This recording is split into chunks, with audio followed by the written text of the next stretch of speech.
Hi, Bill Henshaw here again on my YouTube videos, You Win in Court. And this is a little bit different video, and that this one I'm addressing to people out there that are potential investment capital backers. And I'm looking for some serious investment capital here, high five figures to mid six figures. And that is a good chunk of change, but nothing like you would have to start out for Bill Gates or anything like that. But the good news is I'm probably the best I am at what I do. I've been 5 decades with intense, passionate, and independent study of the Constitution, history, and laws of the United States. Never been to a law school, never been brainwashed by one either. Think about that. I'm in my 15th year all in, having gotten fired at my job at the airport for failing to fill out allegedly required tax forms when I could prove then that I wasn't a quote unquote taxpayer, and I gave them the law in black and white. That's going to be a huge settlement in which you could share with an investment with me. That's a biggie. And yeah, it was 13 years ago, but the good news is no statute of limitations on fraud, deceit, and treason. And all of that was engaged in my case, to get me out of my job. This at a time when I did not know what I now know about state versus territory. Mainly that there are no states, and I've got the California Supreme Court conceding in writing that that's true. And you just have to know what you're reading and by whom it was issued. This was done by a deputy clerk of court who in effect denied my petition for a non-statutory federal writ of habeas corpus. Can you say separation of powers here? My goodness, it simply can't be done that way.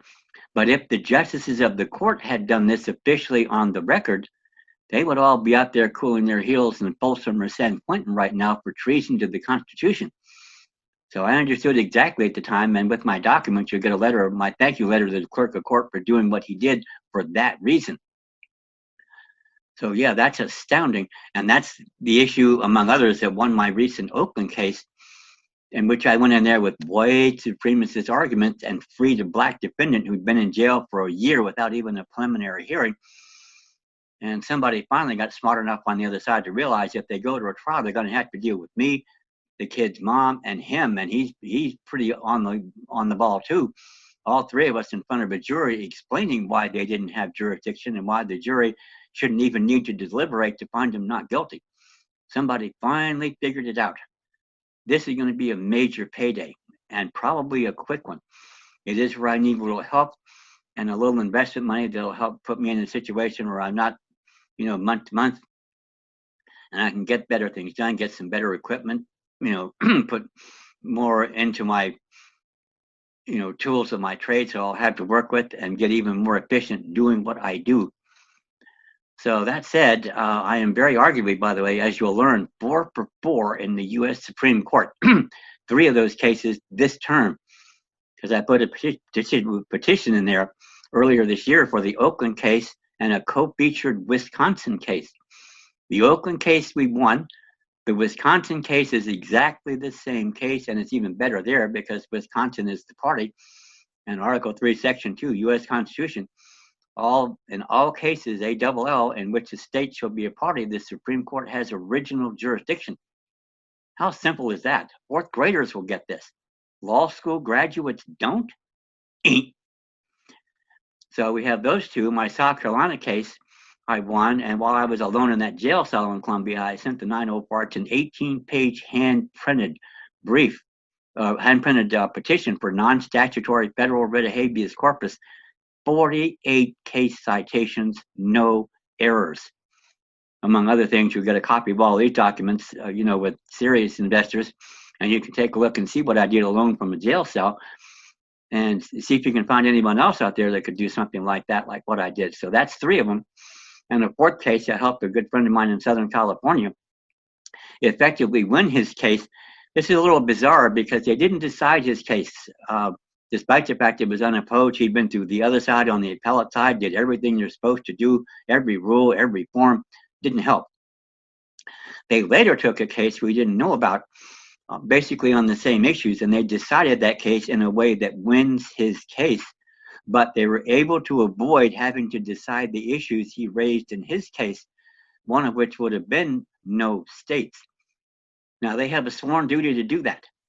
Said it in Marbury versus Madison, 1 Cranch 137. The court has the power to say what the law is. Why the hell haven't they been doing it for at least the last 150 years? Another question I'd love to get answered. But that said, you're set to make a very nice return on investment. More importantly, and this is why we're going to beat the bastards every time, and we're never going to get in front of a jury, because if that happens, we are the ones that are going to have the credibility here, not the goddamn attorneys in $2,000 suits and jackets on the other side that are only in it for the money. We want to make differences that'll benefit all the members of the jury, and they're going to readily understand that fact. And we're going to get judgments up the wazoo if it ever happens. I probably will never see it. I've been in my 5th decade now. I haven't gotten anywhere close to a jury, and don't expect that I will. But the good news is that means they're going to have to get the checkbooks out real quick on the other side and make it worth our while. And we have a ton of leverage, as you'll learn from getting my prospectus and my packet on what I do here. So if you're prepared to deal with something like that, and we will have a written agreement, which I wouldn't ordinarily need. And by the way, my grandfather on my mom's side, mom told me he worked 50 years, never had a contract.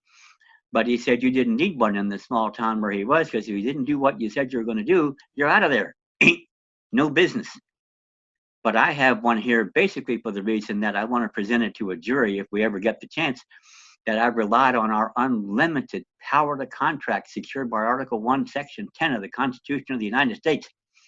Not Section 5 of the goddamn 14th War Amendment, completely different areas. This is where we can beat the bastards and go a long way to getting on the track to getting our government back. Whether I live long enough to see that, I don't know at the moment. I've got a good 8 or 10 years with family genes and history, but I'll be working my ass off for the entirety of that time. And here I am, 72 years old this month. Life is in front of me. How good is that? And I'm passionate about what I do, clearly knowledgeable about what I do, and I'll take on anybody in a cappella debate. Especially you, Erwin Chemerinsky, over there in the UC Berkeley Law School. Do it over there in Berkeley in front of your students, and we'll see who knows the law and who doesn't. You'll figure it out in a hell of a hurry. So that said, if you're interested, send me an email, youwinincourt@gmail.com, requesting information, and I will get it out to you ASAP. And probably we'll have a phone conversation or two and see if we can get together and work out terms here. But this is so good, and the window, this is me being in the right place at the right time. Og Mandino once said that luck is where opportunity meets preparation. The opportunity is here. I have 5 decades of preparation. It's a killer. So that's the window we have with all this COVID crap and the forthcoming mandatory vaccines I've discussed on other videos. And that's a big deal issue, because most people won't fight for anything except for their children. They don't want the government to give their children vaccines that we don't know what the hell is in it, what it's going to do, what dangers it has. And the government in the area of chemical and biological warfare has zero credibility to start with here, and should have zero. That's about what it is. In any case, a very exciting opportunity here, and one we can make a lot of headway here in a fairly short amount of time. Decent, very good return on investment, and changes in the way the system does business. That's more important than anything else. It affects ourselves and our posterity. That's what I was put here to do, and I'm able to do it with a little help from you, and we'll see about that. So send me an email, youwinincourt@gmail.com. We'll talk about it and see what we can work out. Thank you.